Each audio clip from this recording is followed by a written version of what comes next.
Hello friends, welcome back to my YouTube channel, Perfect Class. Today we are seeing some question that is important for all competitive exams.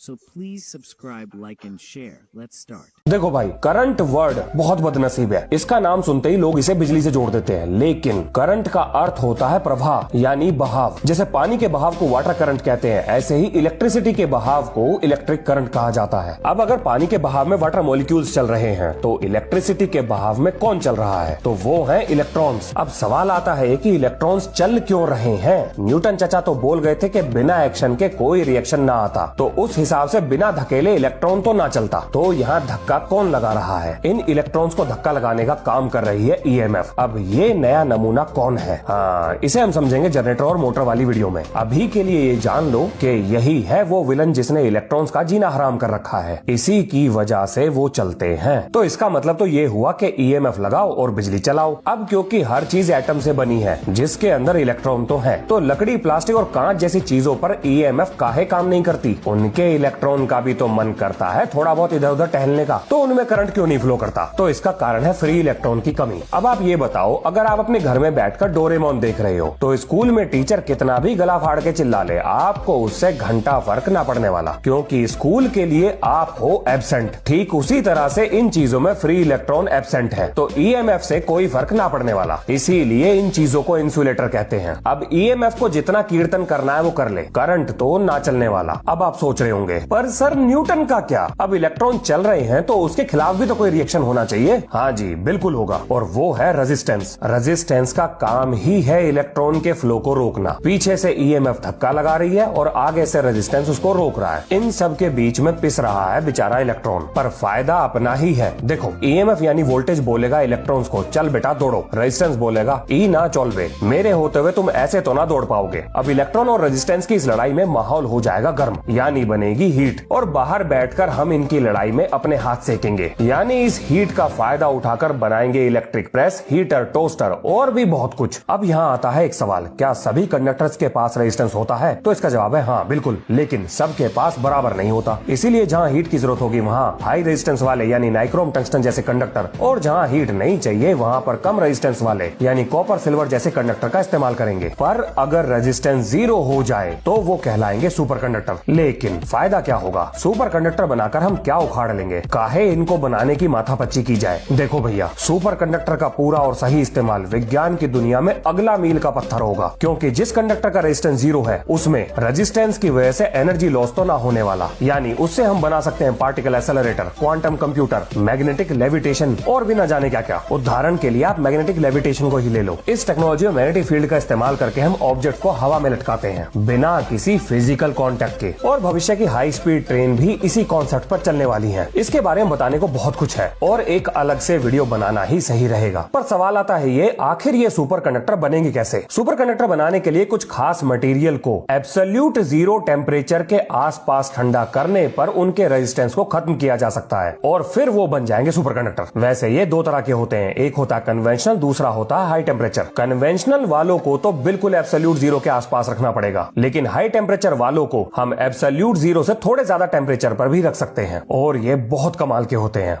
तो current का कीर्तन यहाँ खत्म होता है। अब चलते हैं एसी डीसी पर। एसी है करंट की दुनिया का मिथुन चक्रवर्ती और डीसी है धर्मेंद्र। अब जैसी धुन बजाओगे मिथुन वैसा ही डांस दिखाएगा। ऐसे ही एसी भी अलग अलग तरह की वेव बनाता है, जैसे कि sine wave, triangular wave, square wave और कॉम्प्लेक्स वेव भी। लेकिन धर्मेंद्र के सामने आप कोई भी गाना लगा लो, भाई साहब मजा आ ले अगर डांस बदल जाए, किसी की मैयत हो या मुंडन, डांस सेम रहेगा। ऐसे ही डीसी की वेव भी बिल्कुल सीधी होगी। अब सवाल आता है कि ये एसी इतने तरह के डांस करता क्यों है? इसका सारा ठीक आप फ्रीक्वेंसी, एम्पलीट्यूड और फेज के मत्थे फोड़ सकते हो। हाँ, यही है वो तीनों गुनेगार जिनकी वजह से करता है एसी करंट भरतनाट्यम। अब इनकी जन्म कुंडली खोलने का सही समय नहीं आया, तो अभी के लिए इन तीनों को आप जी भर के कोस सकते हो। तो अगर आसान भाषा में एसी और डीसी करंट को समझना है तो ये याद रखना, एसी करंट बनाएगा साइनोसॉइडल वेव और डीसी करंट बिल्कुल सीधा चलेगा। अब इन दोनों करंट को बनाता कौन है? क्या दोनों को बनाने के लिए कोई अलग तरीका अपनाया जाता है? देखो भैया, करंट एसी हो या डीसी, बनाएगा तो जनरेटर। और यहाँ पर मैं बैटरी की बात नहीं कर रहा हूँ। पर जनरेटर के बारे में और जानने से पहले एक चीज समझ लो, दुनिया का कोई भी जनरेटर डीसी करंट नहीं बनाता है। दोबारा सुनो, दुनिया का कोई भी जनरेटर डीसी करंट नहीं बनाता है। सारे के सारे जनरेटर इंटरनली एसी करंट बनाते हैं। उसी जनरेटर में मॉडिफिकेशन करके डीसी करंट पैदा किया जाता है। चिंता मत करो, जनरेटर बनवा के छोड़ूंगा और मोटर साथ में सिखाऊंगा, और इसके ऊपर वीडियो आने वाली है। अब आता है सबसे बड़ा सवाल, एसी करंट का इस्तेमाल डीसी करंट के ऊपर हमने क्यों चुना? सवाल गंभीर है, क्योंकि किताबों में लिखा है कि डीसी करंट को लंबी दूरी तक भेजना एक चुनौतीपूर्ण कार्य था, लेकिन ये कहीं नहीं बताया कि चुनौती क्या थी। अरे छड्डो यार, मैं हूं ना, मैं बताऊंगा सब कुछ। वैसे जिन किताबों की तारीफ मैं कर रहा था वो हाई स्कूल लेवल की हैं, पर ये सवाल तो हाई स्कूल के बच्चे के दिमाग में भी आ सकता है। अब ऐसा क्यों हुआ, इस सवाल को आज मैं पूरी तरह से निपटा दूंगा। तो चलो शुरू करते हैं इतिहास से। जब शुरुआत में बिजली बनी जो डीसी थी, तो वो अपने आसपास की जगहों पर ही भेजी जाती थी, लगभग 3 से 4 किलोमीटर के दायरे में। फिर धीरे धीरे पावर प्लांट को आबादी से दूर बनाया जाने लगा। अब यहाँ आता है पैसे का खेल। जब आप अपने घर में बिजली का इस्तेमाल करते हैं तो आप सिर्फ उतना ही बिजली का बिल भरते हैं जितनी आपने इस्तेमाल की। आपको इस बात से कोई मतलब नहीं कि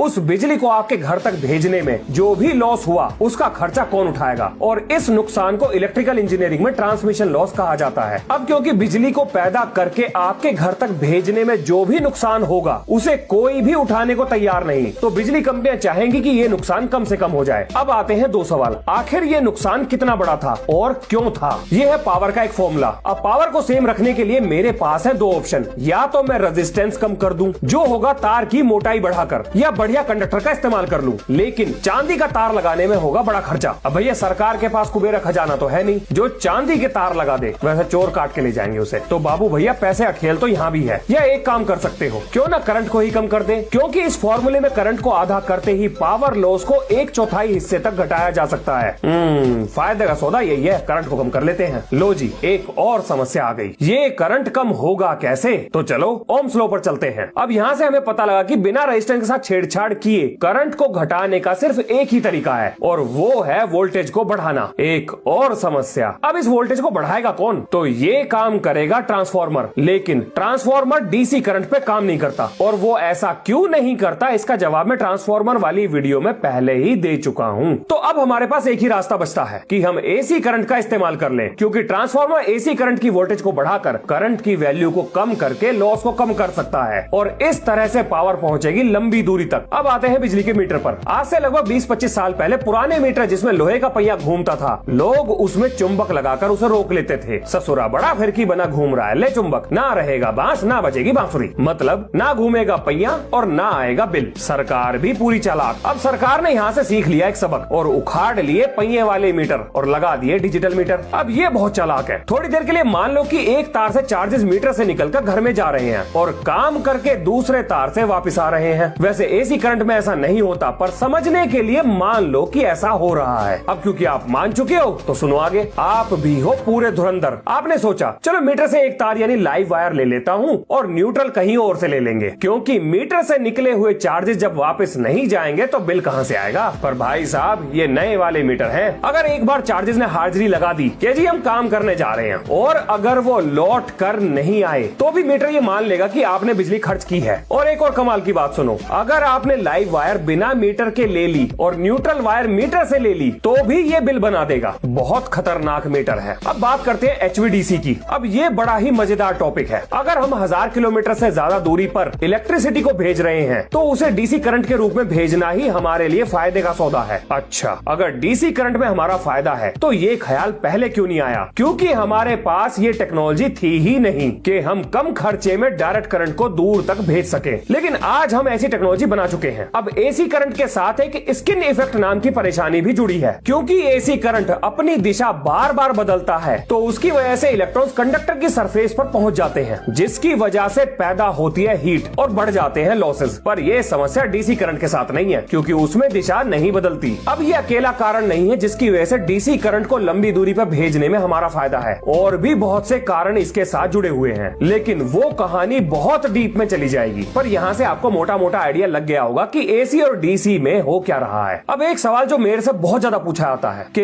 एसी और डीसी करंट में खतरनाक कौन है, तो भाई साहब बिना सोचे समझे मेरा वोट एसी को जाता है और उसका कारण है उसकी फ्रीक्वेंसी। क्योंकि एसी करंट में बार बार पोलैरिटी चेंज होती है तो शरीर में एंटर करने के बाद बहुत तेज रफ्तार पर मसल कॉन्ट्रैक्शन होंगे और ये कॉन्ट्रैक्शन किसी के भी तोते उड़ा देगा। तो जी आज का प्रवचन हो गया समाप्त। वीडियो बढ़िया लगी तो लाइक मार दो, ज्यादा बढ़िया लगी तो शेयर मार दो। मिलते हैं नेक्स्ट वीडियो में। जय हिंद, जय भारत। आशा करता हूँ आप सभी को हमारे द्वारा दी गई जानकारी पसंद आई होगी। आप सभी को दिया गया टेस्ट पसंद आया होगा। If you want more videos, so please subscribe my channel and like this video. Thank